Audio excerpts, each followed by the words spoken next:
आप खुद को डिफाइन करें, खलीलुर रहमान कमर को डिफाइन करें तो कैसे करें? A man who is blessed, born blessed. And I remember when I was a child, I knew Allah has given me a lot. Khalilur Rahman कमर अगर एक राइटर ना होता तो क्या होता? ये तो हादसा निकल जाएगा तुम्हारा। मैं गुंडा होता शायद, छोटा मोटा गुंडा था उस वक्त में शादबाग का, तो बड़ी लड़ाइयाँ झगड़े करता था। लेकिन मेरा ख्याल है I was a wonderful student, toppers almost all the time. तो I was a very successful banker too, and perhaps I would have been a banker. Sir, जानना चाहूंगी कि आपने गुंडागर्दी का जिक्र कर ही लिया, तो कोई बचपन का वाकया, किसी को मारा हो तो वो भी शेयर करें। को नहीं मारा, बल्कि मैं I took my son one day, हम वहाँ पे जिले के नान छोले खाने के लिए जाते हैं, तो मैं वाज टेलिंग हिम, वो ज़रा मॉर्स्कॉट बच्चा है, तो मैंने कहा यार यहाँ जो आदमी मुझे देखकर मुंह फेर लेना, समझो उसकी पिटाई लगी हुई है मुझसे। तो ये तो नोटिस ना किया उसने, तो जिले के बारे में बताया कि वो बहुत पहचानता है मुझे बड़ी अच्छी तरह। तो अल्लाह गरी करामत करे, जिला अब हयात नहीं है। तो मैं गया तो जिला didn't look at me even. तो मेरा बेटा मुझे कहता है कि लो आप तो बड़ी ढींगे मार रहे थे, उन्होंने तो पहचाना नहीं आपको। तो मैंने कहा जिले, कहता हाँ। और मैंने कहा तेरा भतीजा कह रहा तू पछाड़िया नहीं मैनू, कहता है कि तेरे को मार खाई है, दूजा तेन पछाड़ी है। स्कूल से आपकी कंप्लेंट्स आया करती थी? हाँ, स्कूल नहीं जाया करता था, भाग जाता था रिसर्च में ना। कंप्लेंट्स ऐसा सच नहीं होती थी, मैं जाता नहीं था स्कूल, झूठ बोलता था सुबह कि मुझे दर्द हो रहा है पेट में, और अल्हम्दुलिल्लाह मुझे कभी पेट में दर्द नहीं हुआ। और इस बात पर रोता था। उसके बाद अब्बा कहते थे अच्छा दर्द हो रहा है, ओके स्टे। अब मैं इस बात पे रोता था कि यार ये तो मुझे पता है ना कि मुझे दर्द नहीं हो रहा, इनको तो पता है कि मुझे दर्द हो रहा है, तो why they are not taking care of me, you know. तो फिर कोई 10-11 बजे अब्बा पूछते थे हाँ दर्द ठीक हुआ, मैं कहता ठीक हुआ, चलो फिर स्कूल चलो। तो अब्बा मुझे 11 बजे भी स्कूल छोड़ाते थे। आपने कहा कि आप एक बैंकर होते, तो बैंकिंग, या this is what I am going to say, कि बैंकिंग में तो आप थे, वहां से फिल्म इंडस्ट्री में आप आए, क्या चीज आपको इस तरफ ले आई? क्या चीज? अल्लाह, और क्या, जिसने मुझे दे के भेजा हुआ था। I was a born writer, when I had the pen first time in my hands I was a writer.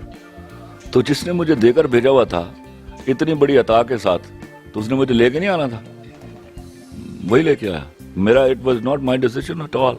मेरी बीवी तो मानती नहीं थी कि लेख के पैसे भी कमा सकता है।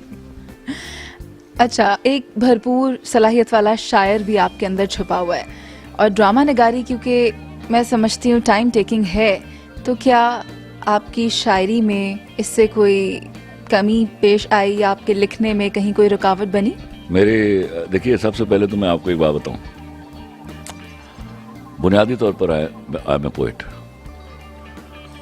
तो कमी उस शायरी ने मुझे इतना एडवांटेज दिया कि मेरे डायलॉग में रिदम आया, और मैं अक्सर ये कहा भी करता हूँ कि मेरा सीन लीजिए, हारमोनियम लीजिए और बजा लीजिए, मेरा सीन पूरा रिदम में होता है। तो that is because of that poetic element which Allah had given me first before I could write drama.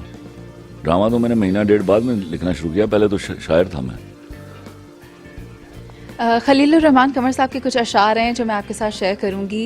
लफ्ज़ कितने ही तेरे पैरों से लिपटे होंगे, तूने जब आखिरी खत मेरा जलाया होगा।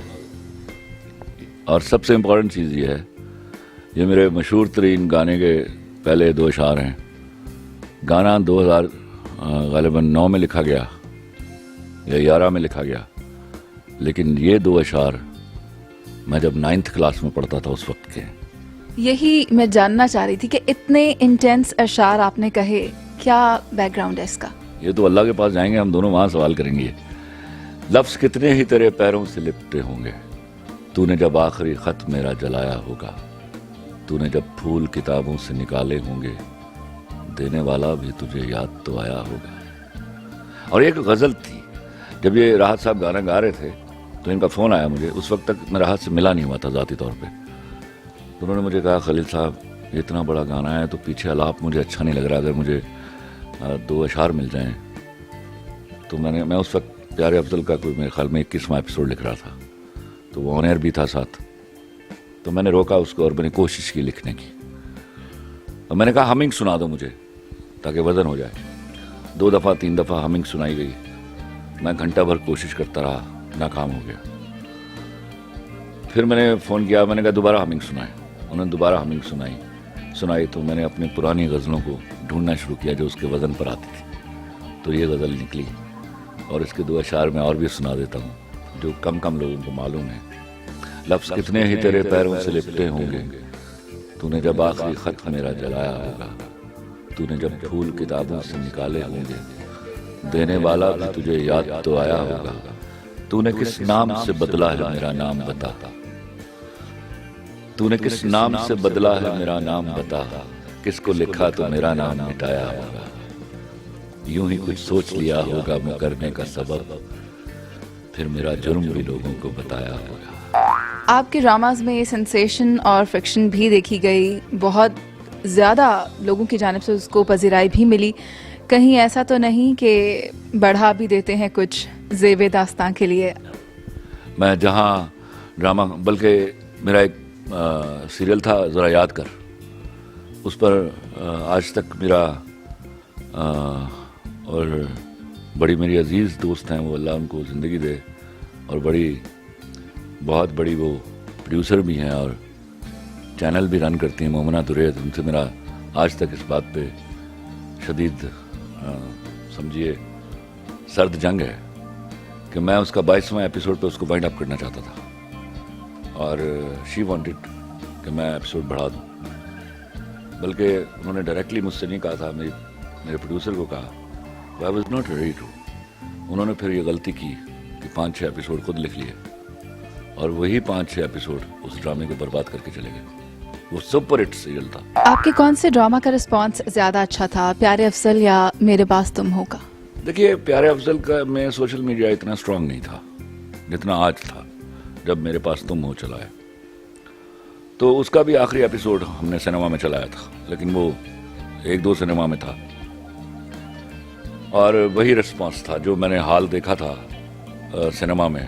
मेरे ख्याल में हम उस वक्त भी इतने ही सिनेमाज में चला देते, तो मेरे ख्याल में यही रिस्पांस होता। मेरे पास तुम हो ने लोगों को रुला रखा है अभी तक। जब वो ये एपिसोड लास्ट देखते हैं, they get touchy, they get senti. तो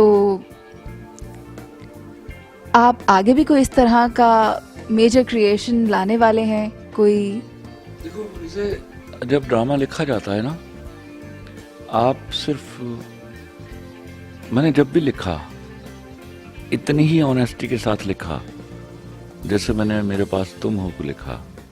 लेकिन जब मैं मेरे पास तुम हो लिखा था तो मैंने सिर्फ इतनी बात कही थी कि इसको मैंने बहुत आसान लिखा है, और इसके डायलॉग्स बड़े डाइजेस्टिबल हैं, दे पेनिट्रेट।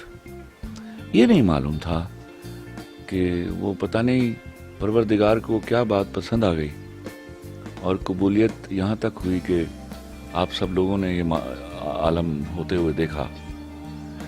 अगर मुझे एज अ राइटर सोचना हो कि कोई ऐसा ड्रामा होगा मेरा जो इसके रिकॉर्ड को भी बीट कर सकता है, तो 2 सीरियल हैं जिनके बारे में मैं सोचता हूँ। और मज़े की बात है कि दोनों परहैप्स एक ही वक्त में लिखे हुए हैं, एक 8 साल पहले एक, और एक 9 साल पहले। एक है समझौता एक्सप्रेस और दूसरा है I am sorry Hasan. I am sorry Hasan और समझौता एक्सप्रेस में इतनी ही पावर है, if they are made well and performed well like my actors did in मेरे पास तुम हो and my director did in मेरे पास तुम हो, तो there is no question कि वो इसको बीट कर सकता है। टीवी ड्रामा दस्तक और दरवाजा से करियर का स्टार्ट, एक हसीन कोई याद आप हमारे साथ शेयर कीजिए।